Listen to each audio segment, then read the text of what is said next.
안녕하세요, 프라그마입니다. 오늘은 전 세계가 주목하고 있는 매우 중요한 국제 정세 이슈를 다뤄보려고 합니다. 바로 트럼프 대통령의 재집권 이후 미국과 이란 관계가 어떻게 전개될 것인가, 그리고 과연 군사적 충돌 가능성은 얼마나 되는가 하는 문제입니다. 2025년 1월 20일, 도널드 트럼프가 미국 대통령에 다시 취임했습니다. 그의 재집권은 중동 정세에 큰 파장을 일으키고 있는데요. 특히 이란과의 관계가 가장 큰 변수로 떠오르고 있습니다. 트럼프 전 대통령은 첫 임기 동안 이란과 극심한 대립각을 세웠던 인물이기 때문입니다. 많은 분들이 궁금해하시는 질문, 과연 트럼프는 이란을 공격할까요? 이 질문에 답하기 위해서는 과거를 돌아보고 현재 상황을 분석하며 미래 가능성을 예측해봐야 합니다. 오늘 영상에서는 트럼프와 이란의 갈등 역사부터 현재의 중동 정세, 그리고 군사적 충돌 가능성까지 종합적으로 살펴보겠습니다. 먼저 트럼프 일기 행정부 시절로 돌아가 보겠습니다. 2018년 5월, 트럼프는 오바마 행정부가 체결했던 이란 핵합의 정식 명칭으로는 포괄적 공동행동 계획에서 전격 탈퇴를 선언했습니다. 이 핵합의는 2015년 미국, 영국, 프랑스, 독일, 러시아, 중국 등 6개국이 이란과 맺은 협정으로 이란이 핵 개발을 제한하는 대신 경제 제재를 완화해주는 내용이었습니다. 트럼프는 이 합의가 불충분하다고 판단했습니다. 그는 이란의 탄도미사일 개발과 중동 지역 내 대리전 지원 활동이 제한되지 않는다는 점을 문제 삼았습니다. 핵합의 탈퇴 이후 트럼프 행정부는 이란에 대해 최대 압박 정책을 펼쳤습니다. 경제 제재를 대폭 강화했고 이란의 석유 수출을 사실상 봉쇄하다시피 했습니다. 이란 경제는 큰 타격을 받았습니다. 인플레이션이 급등했고 실업률이 치솟았으며 이란 국민들의 생활은 크게 악화되었습니다. 하지만 이란 정부는 굴복하지 않았습니다. 오히려 더 강경한 태도로 맞섰고 중동 지역에서의 영향력 확대를 계속 추진했습니다. 그리고 2020년 1월, 결정적인 사건이 발생합니다. 미군이 이라크 바그다드 공항에서 이란 혁명수비대 쿠두스군 사령관 가셈 솔레이마니를 드론 공습으로 제거한 것입니다. 솔레이마니는 이란의 중동 전략을 총괄하던 핵심 인물이었습니다. 그는 이라크, 시리아, 레바논, 예멘 등지에서 이란의 대리 세력들을 지원하고 조율하는 역할을 했습니다. 이 암살 작전은 미국과 이란을 전면전 직전까지 몰고 갔습니다. 이란은 며칠 후 이라크 내 미군 기지를 탄도미사일로 공격하며 보복했습니다. 다행히 양측 모두 전면전을 원하지 않았기에 더 이상의 확전은 없었지만 긴장은 극도로 고조되었습니다. 이것이 트럼프 일기 때의 상황이었습니다. 그렇다면 지금은 어떨까요? 트럼프가 재집권한 2025년 현재 중동 정세는 4년 전과는 많이 달라졌습니다. 우선 이란의 핵 개발 상황부터 살펴보겠습니다. 트럼프가 핵 합의에서 탈퇴한 이후 이란도 합의 내용을 지키지 않기 시작했습니다. 우라늄 농축 수준을 계속 높여왔고 현재는 농축도 60% 수준의 우라늄을 생산하고 있는 것으로 알려져 있습니다. 60% 농축 우라늄은 준무기급으로 불리며 단기간에 핵무기 제조에 필요한 90% 이상으로 농축이 가능합니다.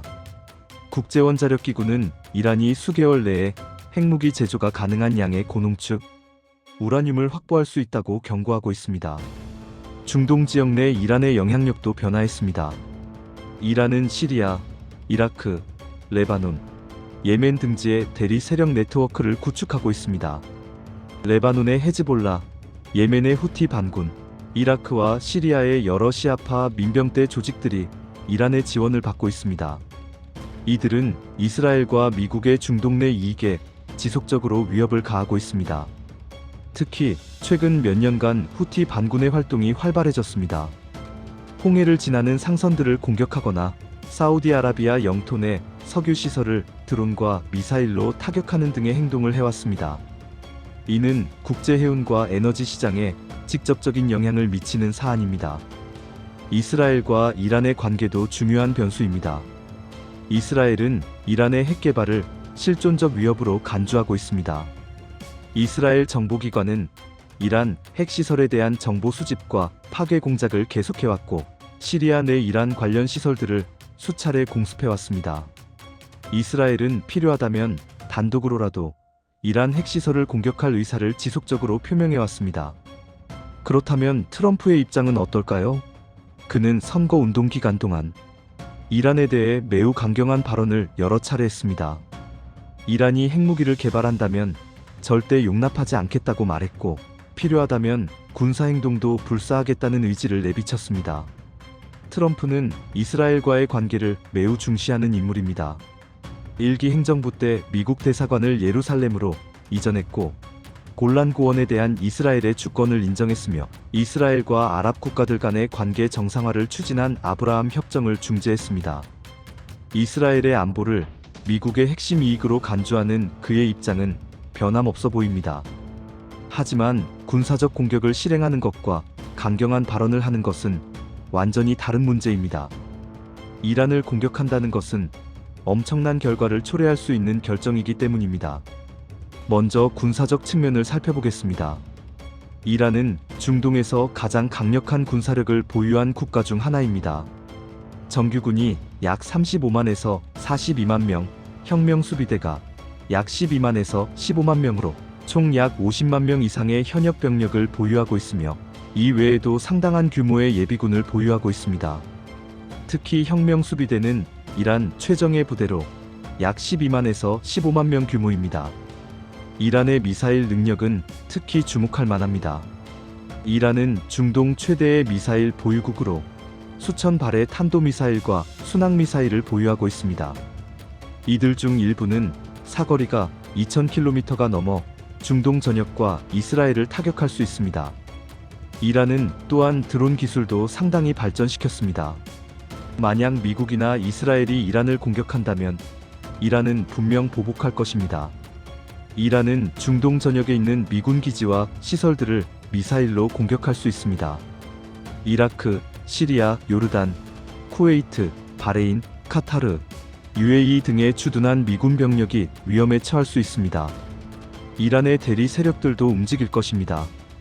헤즈볼라는 수만 발의 로켓을 보유하고 있어 이스라엘 북부를 타격할 수 있습니다. 후티 반군은 홍해의 해상 교통로를 위협할 수 있고, 이라크와 시리아의 민병대들은 그 지역의 미군을 공격할 수 있습니다. 경제적 파급 효과도 막대합니다. 이란은 호르무즈 해협을 봉쇄하겠다고 여러 차례 위협해왔습니다. 호르무즈 해협은 하루 약 2천만 배럴의 원유가 통과하는 전략적 요충지로 전 세계 석유 수송의 약 20%가 이곳을 지나갑니다.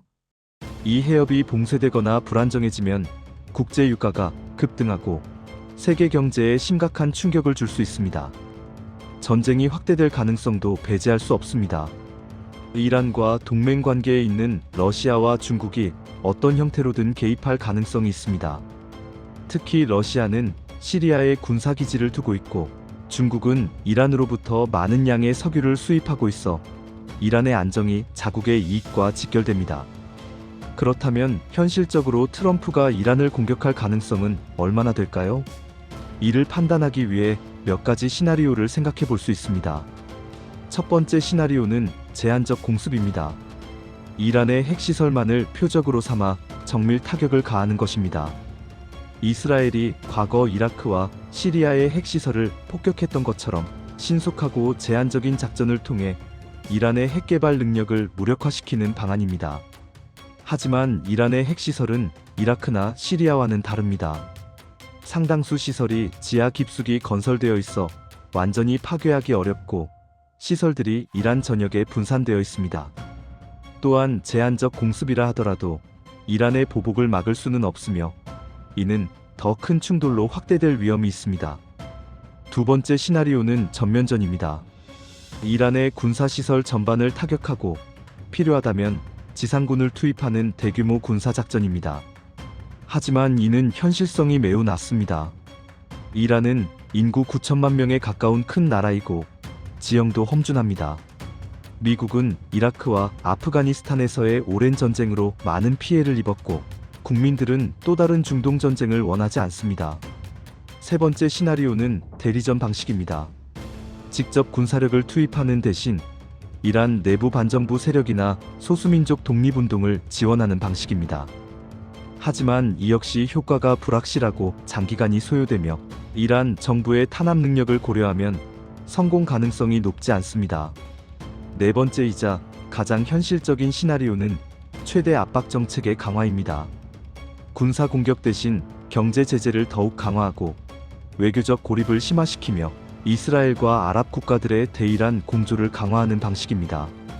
동시에 이란 핵시설에 대한 사이버 공격이나 정보 공작을 통해 핵 개발을 지연시키는 것입니다. 트럼프는 거래의 기술에 능한 사업가 출신입니다. 그는 종종 극단적인 발언과 압박을 통해 상대방을 협상 테이블로 끌어내는 전술을 사용해왔습니다. 북한과의 관계에서도 초기에는 매우 강경했지만 결국 김정은과 직접 만나 대화를 시도했습니다. 이란에 대해서도 유사한 접근을 할 가능성이 있습니다. 강력한 제재와 군사적 위협을 통해 압박하면서 동시에 이란이 핵 개발을 포기하고 중동에서의 공세적 행동을 자제한다면 제재를 완화하고 경제 협력을 제공할 의향이 있다는 신호를 보낼 수 있습니다. 하지만 여기에는 큰 장애물이 있습니다. 이란 내부의 정치 상황입니다. 이란은 현재 보수 강경파가 권력을 장악하고 있고 이들은 미국과의 협상에 매우 회의적입니다. 과거 핵 합의가 결국 미국의 일방적 파기로 무산된 경험이 있기에 이란 지도부는 미국을 신뢰하지 않습니다. 또한 이란 내부에서 핵 개발은 국가적 자긍심과 안보의 문제로 여겨집니다. 이란은 자국이 강대국들의 불공정한 압박을 받고 있다고 생각하며 핵 능력이 유일한 억지력이라고 믿습니다. 이런 상황에서 협상을 통한 해결은 쉽지 않습니다. 결론적으로 트럼프가 이란을 공격할 가능성은 존재하지만 전면적인 군사행동 가능성은 상대적으로 낮다고 볼 수 있습니다. 하지만 다음과 같은 상황이 발생한다면 군사적 선택지가 현실화될 수 있습니다. 첫째, 이란이 핵무기 제조에 임박했다는 확실한 정보가 나올 경우입니다. 이스라엘이나 미국이 이란이 수준의 핵무기를 완성할 것이라고 판단한다면 선제 공격을 감행할 가능성이 높아집니다. 둘째, 이란이나 그 대리 세력이 미국이나 이스라엘에 대해 중대한 공격을 감행할 경우입니다. 특히 미군이나 이스라엘 민간인에게 대규모 사상자가 발생하는 공격이 있다면 이는 군사보복의 명분이 될 수 있습니다. 셋째, 이란이 호르무즈 해협을 실제로 봉쇄하거나 국제해운에 심각한 위협을 가할 경우입니다. 이는 국제사회 전체의 이익을 해치는 행위로 광범위한 지지를 받는 군사행동이 가능해질 수 있습니다. 이 중 어떤 상황이 발생하느냐에 따라 향후 전개가 달라질 것입니다. 현재로서는 강도 높은 압박과 제재가 계속되면서 양측이 서로를 시험하고 견제하는 긴장 국면이 지속될 가능성이 가장 높아 보입니다. 한 가지 확실한 것은 미국과 이란의 대립이 한반도를 포함한 세계 정세에 영향을 미친다는 점입니다. 중동에서 전쟁이 발생하면 유가가 급등하고 이는 우리나라 경제에도 직접적인 타격을 줍니다. 또한 미국이 중동에 집중하게 되면 동아시아에 대한 관심과 자원이 분산될 수 있고 이는 북한이나 중국의 행동에 영향을 줄 수 있습니다. 앞으로 몇 달간 트럼프 행정부의 중동 정책, 특히 이란에 대한 접근 방식을 주의 깊게 지켜봐야 할 것입니다. 외교적 해결책을 찾을 수 있을지 아니면 군사적 대결로 치닫게 될지는 아직 알 수 없습니다. 오늘은 트럼프와 이란의 관계, 그리고 군사적 충돌 가능성에 대해 살펴봤습니다. 복잡한 국제 정세 속에서 우리도 이런 변화들을 계속 관심 있게 지켜봐야 할 것 같습니다. 다음에 또 유익한 내용으로 찾아뵙겠습니다.